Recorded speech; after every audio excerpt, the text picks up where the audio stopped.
রাত 12টা।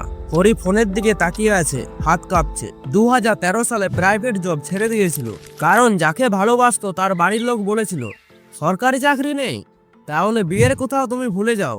मतलब वो अलग ही लेवल का बंदा था। তারপর শুরু হলো নতুন জীবন। কোচিং, লাইব্রেরি, একটা ছোট্ট ভাড়া ঘর। 2014 রেল এক্সামে ফেল, 2015 ফিজিক্যালে বাদ, 2016 মেরিটে 7 নম্বরের জন্য বাদ, 2017, 2018, 2019 এইভাবে 4টা বছর কেটে গেল। মেয়েটা অপেক্ষা করেনি, অন্য কাউকে বিয়ে করে চলে গিয়েছে। প্রাইভেট জব কবে গেছে সেটাও মনে নেই।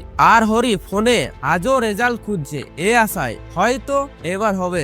তোমার পাড়ায়, তোমার বাড়িতে এইরকম একজন নিশ্চয় আছে, যদি থাকে তাহলে কমেন্ট করো। কিন্তু সবচেয়ে বড় প্রশ্ন, এই মোহটা আসলো কোথা থেকে? কেন কোটি কোটি মানুষ একই পথে দৌড়াচ্ছে? আজকের ভিডিওতে এই প্রশ্নেরই উত্তর খুঁজবো। कुछ लोग तो 5-5 साल 10-10 साल तैयारी करते हैं। पिछले 8 सालों से मैं तैयारी कर रहा हूँ JSS सीजीएल का। आपने तैयारी शुरू करी, आप कितने साल के थे?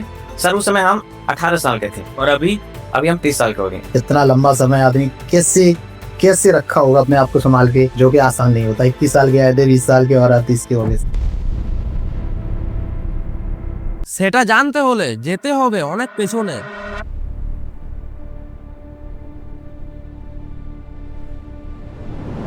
সে 1835 সাল। ব্রিটিশরা তখন সারা ভারত দখল করে নিয়েছে, কিন্তু শুধু জোর দিয়ে এত বড় দেশ শাসন করা যাচ্ছিল না। তাই তারা প্ল্যান করলো কিছু ভারতীয়কে ইংলিশ শিক্ষা দাও, তাদের দিয়ে লোকাল মানুষের ওপর নিয়ন্ত্রণ করাও। এই মানুষগুলো দেখতে ছিল আমাদের মতোই, ট্যাক্স নিত, মানুষ ধরতো, জেলে পুরতো।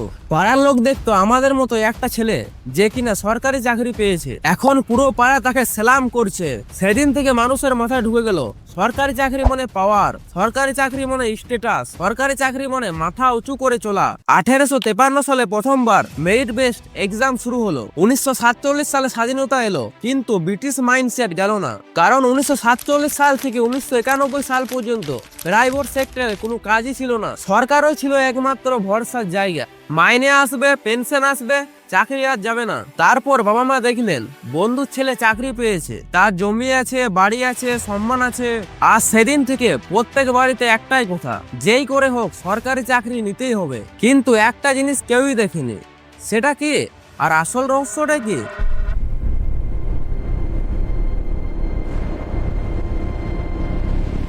গত কয়েক বছরে 22 কোটি মানুষ সরকারি চাকরির জন্য আবেদন করেছে।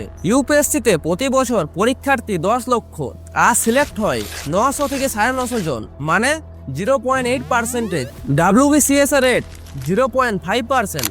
উড়িষ্যায় কিছু মাস আগে ঘটেছিল 187টা গার্ড পোস্টের জন্য এসেছিল 9000 জন, হলে জায়গা ছিল না, রানওয়েতে এক্সাম দেওয়ার জন্য বসিয়ে দেওয়া হয়েছিল। এই পোস্টের জন্য ক্লাস 5 হলেই চলে, কিন্তু এসেছে MBA, ইঞ্জিনিয়ার। কিন্তু সবচেয়ে বড় প্রশ্ন এখনো বাকি, কারণ একটাই, 2016 সালে স্যালারি এবং পেনশন মিলিয়ে খরচ হতো 1,82,513 কোটি। 2023 সালে সেটা 3 গুণেরও বেশি বেড়ে গিয়েছে। তাই সরকার এখন চায় কম মানুষকে হায়ার করতে, কন্ট্রাক্টে কাজ চালাতে, ডিজিটালাইজেশন করে মানুষের জায়গায় মেশিন দিয়ে ভরাতে চায় এখন সরকার। ইলেকশনে সবাই বলে লক্ষ লক্ষ চাকরি দেবো, কিন্তু দিনের দিন পোস্ট কমে যাচ্ছে। রেলওয়ে এনটিপিসিতে ছিল 2019 সালে 35,281টি পদ, 2024 থেকে 25 সালে সেটা কমে দাঁড়িয়েছে 11,558-এ। 2025 থেকে 26 সালে আরো নিয়োগের সংখ্যা কমেছে 8,868। চাকরি কমছে, প্রতিযোগী বাড়ছে, তার সত্ত্বেও কোটি কোটি মানুষ অ্যাপ্লাই করছে।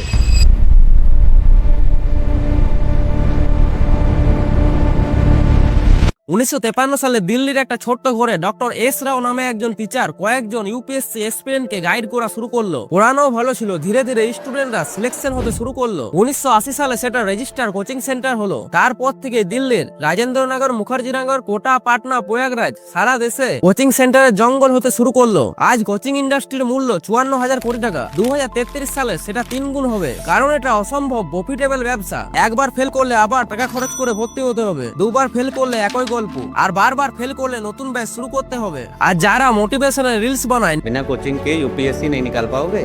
पेशेंस, परसिवेरेंस, डेडिकेशन, ये जिसके अंदर सबसे स्ट्रांग होगा ना, बन जाएगा IAS। कभी कभी आपका सबसे खराब खिलाड़ी देश का सबसे अच्छा कोच बन जाता है। तो आप सब डटे रहिए, फेलियर से मत भागिए, क्योंकि फेलियर ही आपको सिखाता है और फेलियर ही IAS बनाता है। এই সব যারা রিলস বানায় তারা কোনোদিন আসল সত্যটা বলে না, কিন্তু কেউ বলে না তুমি হয়তো ভুল রাস্তাতে আছো, কারণ সেটা যদি বলে দেয় তারা, তাদের তো আর ব্যবসা চলবে না, তাদের ব্যবসা তো বন্ধ হয়ে যাবে। আর তুমি যতই বেশি ফেল করবে তাদের ব্যাংক অ্যাকাউন্টে ততই বেশি টাকা বাড়বে। এবার ভাবো যে ছেলেটা বা মেয়েটা 5 থেকে 6 বছর ধরে একই সাইকেলের মধ্যে ঘুরপাক খাচ্ছে, তার কি হচ্ছে?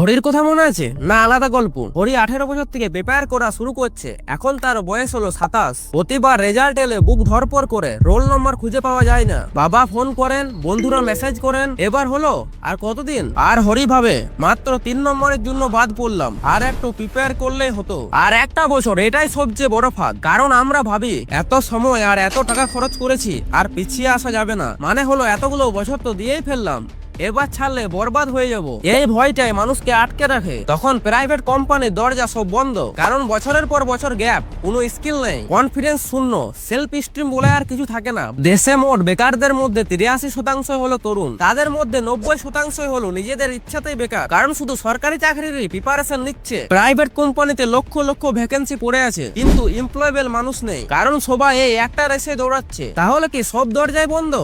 একদমই না, দরজা বদলেছে, কিন্তু বেশিরভাগ মানুষ সেই পুরনো দরজাতে ধাক্কা মেরে যাচ্ছে। বেরোনো রাস্তাটা একটু অন্যরকম।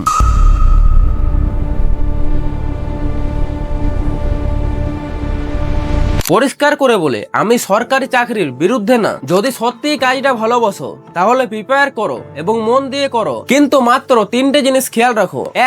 একটা ডেডলাইন ঠিক করে রাখো, 1 বছর, 2 বছর, সর্বোচ্চ 3 বছর। এই সময়ের মধ্যে যদি না হয় তাহলে অন্য রাস্তায় যাব।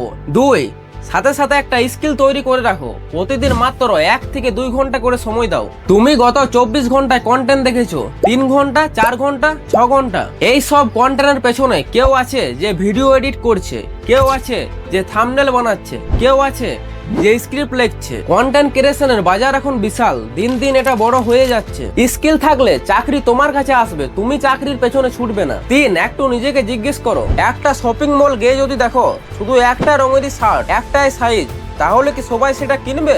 একদমই না, সবারই পছন্দ আলাদা আলাদা। জীবনটাও ঠিক সেই রকম। সরকারি চাকরি হলো একটা অপশন মাত্র, একমাত্র অপশন না। আচ্ছা, হরির কথা মনে আছে? সে এক্সাম দেওয়া বন্ধ করেনি, সে এক্সাম দেওয়ার পাশাপাশি একটা কাজও শিখছে, ধীরে ধীরে নিজের পথ তৈরি করছে। সে বলছিল আগে মনে হতো চাকরি না হলো জীবন শেষ, কিন্তু এখন মনে হয় চাকরির বাইরেও একটা জগৎ আছে। তুমিও একটু মাথায় রাখো, প্রিপেয়ার করো, কিন্তু ট্র্যাপে পড়ো না। এই ভিডিওটা এখন সেই বন্ধুদের সাথে শেয়ার করো যে এখন এই ফাঁদে আটকে আছে এবং বেরোনোর পথ পাচ্ছে না। আর তুমি যদি এডুকেশন সিস্টেম নিয়ে ভিডিও দেখতে চাও, এডুকেশন সিস্টেম কিভাবে আমাদের বোকা বানাচ্ছে, তাহলে এই পাশে ক্লিক করো। জয় হিন্দ।